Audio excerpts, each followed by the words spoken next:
Cobalt mashinamizga galovsha qilib berganmiz, ya'ni klapni kuyib qo'ygan. Bunga rasxod ko'pchilik qiziqadi. Rasxod video davomida aytib o'taman. Undan oldin ko'pchilik stakanda atverkani har xil narsadan qo'yib tekshiradi. Sizlarga men telefonni qo'yib tekshirib beraman. Hozir trendiy holat. Ko'rib turibsizlar, tekis. Mana bunda hech narsa yo'q, chilepli narsa yo'q. Xuddi holatda qo'yamiz.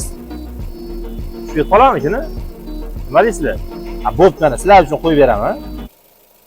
Xo'p, sekin o'rnashtiramiz. Joyida tur. Ko'ryapsizlarmi? Telefon ham aytganini qilyapti. Bunga asosiysi eng zo'r narsa mehr yaxshi berilgan. Nima qilingan desanglar, bunga klapin bir dona qo'yilgan, komplekt shart emas, galovsha firkatga GM bo'lgan hamda 16 tasini saroshka, pirtilka обязательно qilingan. Asosiy nuqtasi o'sha saroshkada bo'ladi. Bundan keyin test qilib tekshirib olinsa, mashina ideal holatda chiqadi.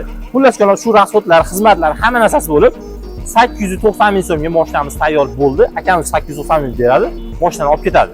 Bitta like arziydimi? Bitta qizartirib qo'yish esdan chiqmasin.